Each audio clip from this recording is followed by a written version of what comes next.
Hello aspirants, welcome to PHA Oriented. I hope you are doing good and maintaining a healthy lifestyle.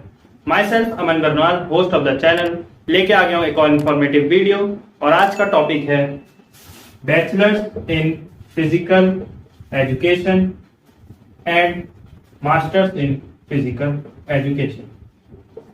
So first of all बात करेंगे bachelors in physical education की. Bachelors in physical education एक graduation course है जो कि आप class 12 के बाद भी कर सकते हैं और ग्रेजुएशन की भी बात कर सकते हैं. और इसका क्राइटेरिया है, इसकी एलिजिबिलिटी है. फर्स्ट ऑफ ऑल आपके पास +2 होना चाहिए. कितने परसेंट के साथ? 55% टू 60%. और आपका 12th में अगर फिजिकल एजुकेशन सब्जेक्ट है तो अच्छी बात है, आपके थोड़े बहुत कॉन्सेप्ट पहले से क्लियर रहेंगे. अगर नहीं है फिर भी आप इसमें एनरोल कर सकते हैं. प्लस आपके पास एक स्पोर्ट्स सर्टिफिकेट भी होना पड़ेगा. जी हाँ, ये बैचलर्स इन फिजिकल एजुकेशन जो फिजिकल एजुकेशन है उसमें हम सब कुछ स्पोर्ट्स के बारे में, बॉडी के बारे में, बॉडी मूवमेंट के बारे में पढ़ते हैं. इसलिए आपका थोड़ा सा स्पोर्ट्स में इंटरेस्ट होना चाहिए. इसलिए कोई भी मिनिमम लेवल का स्पोर्ट्स सर्टिफिकेट आपके पास होना नेसेसरी है. ये एक एलिजिबिलिटी क्राइटेरिया है. आपके पास एक स्पोर्ट्स का सर्टिफिकेट होना चाहिए इसमें एनरोल करने के लिए. अब बात करते हैं कि भाई बीपीएड तो हम कर रहे हैं पर इससे होगा क्या. बीपीएड आपको बता दूं, बीपीएड करने के बाद आप कोच नहीं बनेंगे. बीपीएड करने के बाद आप टीचर बनेंगे. क्या बनेंगे आप? टीचर. और किसके टीचर बनेंगे आप? फिजिकल एजुकेशन के. इसका स्कोप ये है कि आप इसके बाद टीचर बनेंगे फिजिकल एजुकेशन के. प्लस बीपीएड करने के बाद और क्या क्या ऑप्शन खुल जाते हैं. मैं और क्या क्या कर सकता हूं बीपीएड के बाद? बीपीएड के बाद आप एनआईएस कर सकते हैं जो कि आपको पता होगा कोच बनने के लिए एक कोर्स है जो हमारा स्पोर्ट्स अथॉरिटी ऑफ इंडिया से एफिलेटेड है. वो कोर्स एनआईएस होता है जिसमें आप कोच बनने के लिए करते हैं, जो आप कोच बनने के लिए करते हैं. सो बीपीएड के बाद आप एनआईएस भी कर सकते हैं. प्लस और क्या कर सकते हैं बीपीएड के बाद? अगर आप नेट की प्रिपरेशन करना चाहते हैं और फिजिकल एजुकेशन में पीएचडी करना चाहते हैं या रिसर्च करना चाहते हैं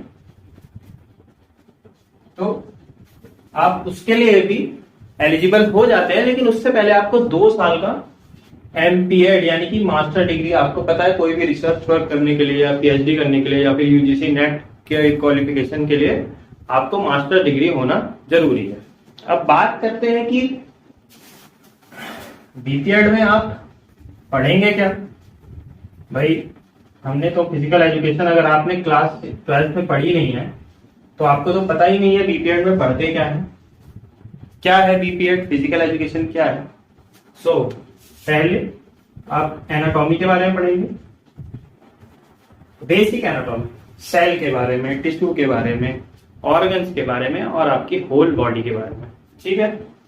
दूसरी चीज आप फिजियोलॉजी.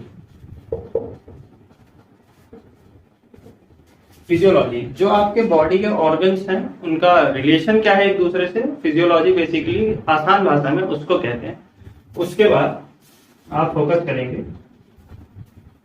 काइंसियोलॉजी. काइंसियोलॉजी को आसान भाषा में मैं कहूं तो बॉडी के मूवमेंट्स को काइंसियोलॉजी कहते हैं. ठीक है. और इसमें आप पढ़ेंगे हेल्थ एजुकेशन.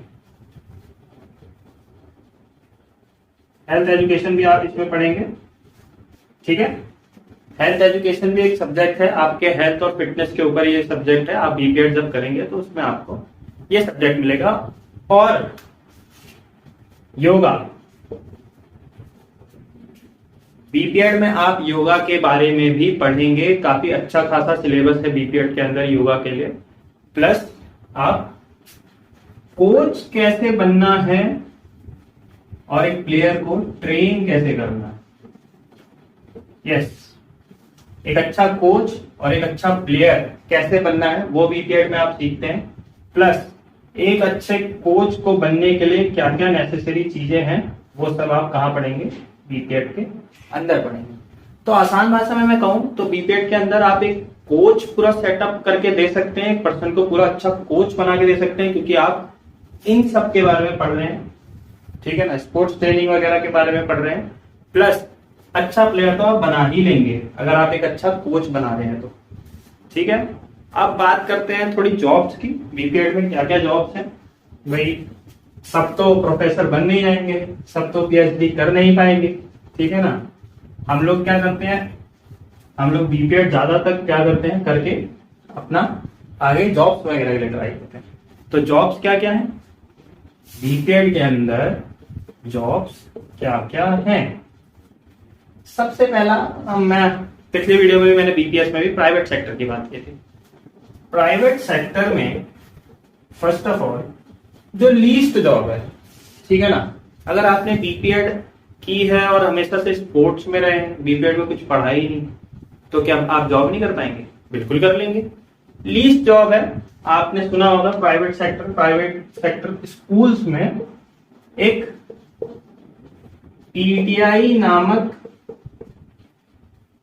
पर्सन होता है जिसका काम स्पोर्ट्स कराना और स्पोर्ट्स को मैनेज करना होता है स्कूल के अंदर, करेक्ट, ठीक है ना। अब मैं ये नहीं कह रहा कि भाई ये सब यही बनते हैं, ठीक है ना। कहीं आप कहे सर ने तो कहा था कि बीपीएड के बाद भाई स्पोर्ट्स का टीचर बन जाते हैं, सिर्फ स्पोर्ट्स ही कराते रहते हैं, नहीं, ठीक है ना। ये मैं उन लोग के लिए कह रहा हूं जिन्होंने सब्जेक्ट सही से पढ़ा ही नहीं, ठीक है ना। तो आपके लिए यही जॉब है सर, आपको पढ़ना पड़ेगा। पढ़ना किसके लिए पड़ेगा? नेक्स्ट जो चीज मैं बताने जा रहा हूं, पीएचई के टीचर बनने के लिए, ठीक है। पीएचई का टीचर बनना है तो बीपीएड में पढ़ना पड़ेगा, ठीक है ना। ये नहीं कि बस गए बैठे रेगुलर, इधर उधर मस्ती की, इधर सब किया और चले गए मुंह उठा के और बीपीएड की डिग्री ली और फिर कहने लगे मुझे टीचर बनना है। डेमो में क्या करोगे? पता ही नहीं है। बीमारी बन चुकी है ये बीपीएड के अंदर कि हमें बस स्पोर्ट्स टीचर ही बनना है, पीटीआई ही बनना है। आपने बीपीएड समझो जैसे बीएड होती है टीचिंग के लिए, वैसे ही बीपीएड होती है टीचिंग के लिए। ये सेकेंडरी है, प्राइमरी ये है, ये सेकेंडरी चीज है, ठीक है। तो समझ आया? स्पोर्ट्स टीचर यानी कि जो पीटीआई आप कहते हैं वो सेकेंडरी है। अगर आपको नॉलेज अच्छी खासी है तो आप प्राइवेट स्कूल में टीचर भी बन सकते हैं। और चलिए रिवॉल्यूशनाइज करते हैं अपने सब्जेक्ट को, ठीक है। हम बीपीएड वालों को एक बस स्पोर्ट्समैन की नजर से देखा जाता है कि भाई ये तो जाएगा बस ग्राउंड में ही काम है, नहीं। जितना हमारा ग्राउंड में प्रैक्टिकल कराने का काम है उतना ही क्लास में फिजिकल एजुकेशन जो है उतना पढ़ाना भी हमारा काम है। इस चीज को लोग समझ नहीं रहे हैं और इससे बहुत ज्यादा डिसएडवांटेज मिल रहा है। जो बीपीएड करके जा रहे हैं 10-10, 12-12 हजार रुपए, 15 हजार रुपए ऐसे जॉब लग रही है। जिनको अच्छी खासी नॉलेज है उनको भी कोई नहीं पूछ रहा है, क्योंकि प्राइवेट सेक्टर में एक माइंडसेट हो गया है कि जिसने बीपीएड की है वो तो भाई ग्राउंड में ही कराएगा, उसकी कोई ज्यादा उतनी वैल्यू है, ठीक है। तो इस चीज को हम चेंज करते हैं, ठीक है। अच्छे से पढ़ते हैं अपने सब्जेक्ट को ताकि अच्छे से पढ़ा सके, ठीक है। ये तो रही प्राइवेट जॉब की बात, ठीक है। प्राइवेट जॉब की बात ये रही। अब देखते हैं और क्या जॉब हम इसमें कर सकते हैं।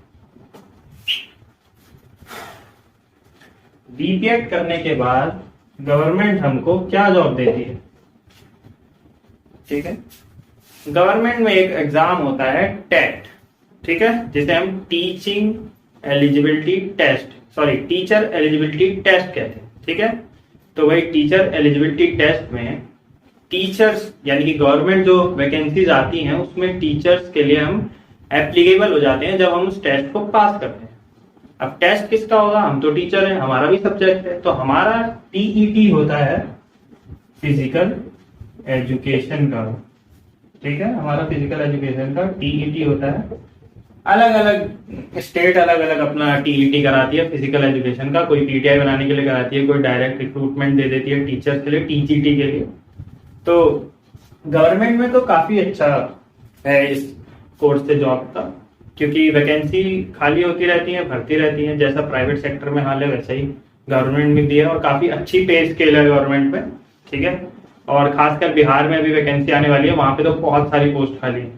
तो अगर आप कोई बिहार से देख रहा है तो मैं उसको बता दूं कि अगर आपने बीपीएड कर रखा है तो आप अप्लाई कर सकते हैं, और आपने अगर टेट एग्जाम क्लियर किया है। वैसे ही बाकी लोगों के लिए भी है कि अगर आपने टेट क्लियर कर रखा है तो आप गवर्नमेंट का कोई भी वैकेंसी आता है उसमें आप एज अ टीचर के लिए बैठ सकते हैं, ठीक है। गवर्नमेंट में तो ये रही। बाकी केवीएस, एलवीएस और DSSS भी, इसमें भी आपको अगर आपने बीपीएड किया है तो आपको वैकेंसी देखने को मिलती है। अब बात करते हैं थोड़ा हायर एजुकेशन की, ठीक है। बीपीएड करके हम और क्या कर सकते हैं, और क्या ऑप्शंस खुल जाते हैं बीपीएड करने के बाद। चलिए एक बार रिकॉल करते हैं सब कुछ। बीपीएड के बाद हमने क्या देखा, प्राइवेट जॉब्स, ठीक है। प्राइवेट जॉब देखी, काफी जॉब्स है प्राइवेट जॉब्स में। जब तक स्कूल है, जब तक हमारा स्कूल और हमारा जो एजुकेशन सिस्टम है वो स्पोर्ट्स को प्रमोट करता रहेगा, आगे भी करता रहेगा, तब तक प्राइवेट जॉब की आपको कभी भी कमी नहीं मिलेगी, अगर आपका गेम अच्छा है और आपने अच्छे से फिजिकल एजुकेशन पढ़ रखा है अपनी बैचलर डिग्री में, ठीक है। गवर्नमेंट जॉब, गवर्नमेंट जॉब के बारे में बता दिया मैंने, कैसे क्या करना है, टेट देना है, ठीक है। कोई कोई स्टेट्स होती है जो एस्टेट कराती है, डायरेक्ट भर्ती ले लेती है, स्टेट टीचर एलिजिबिलिटी टेस्ट करा के, जैसे कि राजस्थान में भी वैकेंसीज आई थी, ठीक है ना। अब बारी आती है बीपीएड के बाद और ऑप्शंस क्या खुल जाते हैं, ठीक है। और ऑप्शंस क्या खुल जाते हैं, आप एमपीएड के लिए एलिजिबल हो जाते हैं, ठीक है। एमपीएड क्या हो गई, हायर एजुकेशन, एमपीएड हो गई हायर एजुकेशन, ठीक है। एमपीएड के बाद आप रिसर्च वर्क कर सकते हैं, यूजीसी नेट की तैयारी कर सकते हैं, ठीक है ना, पीएचडी कर सकते हैं, बहुत सारे सब्जेक्ट हैं, बहुत इंटरेस्टिंग सब्जेक्ट है, उसमें आप पीएचडी भी कर सकते हैं। तो ये कुछ चीजें हैं जो बीपीएड आपको ऑफर करता है, बैचलर डिग्री या फिजिकल एजुकेशन की आपको ऑफर करती है। आपको मैंने इसकी एलिजिबिलिटी क्राइटेरिया बता दिया, क्या है, +2 होनी चाहिए, 55% मिनिमम होना चाहिए, स्पोर्ट्स सर्टिफिकेट होना चाहिए, ठीक है। और बीपीएड 4 इयर्स की भी होती है, ठीक है, और 2 इयर्स की भी होती है। 4 इयर्स की आफ्टर 12th हो जाती है, जैसे एलएनआईटी जैसे बड़े बड़े जो कॉलेजेस हैं वो कराते हैं 4 इयर्स की, और ग्रेजुएशन के बाद 2 इयर्स की जो नॉर्मल कॉलेजेस हैं प्राइवेट और गवर्नमेंट वो आपको 2 इयर्स की कराती है। और जो 2 इयर्स की होती है और जो 4 इयर्स की होती है वो दोनों इक्वल है, तो इसमें आप घबराइए मत कि आप ग्रेजुएशन के बाद अगर कर रहे हैं तो उसका आपको कोई डिसएडवांटेज होगा, ठीक है। That's all for the video. I hope आपको वीडियो अच्छा लगा हो, और मैं जानता हूँ कि अब एमपीएड रह गया है, एमपीएड के बारे में ज्यादा नहीं बताया, तो इसके बारे में बात करेंगे पार्ट 2 में, ठीक है। इस पर डेडिकेटेड वीडियो बनाऊंगा मैं एमपीएड के लिए। तो वीडियो अच्छा लगा हो तो नीचे सब्सक्राइब कर लीजिए, और मिलते हैं नेक्स्ट वीडियो में, तब तक के लिए बाय बाय।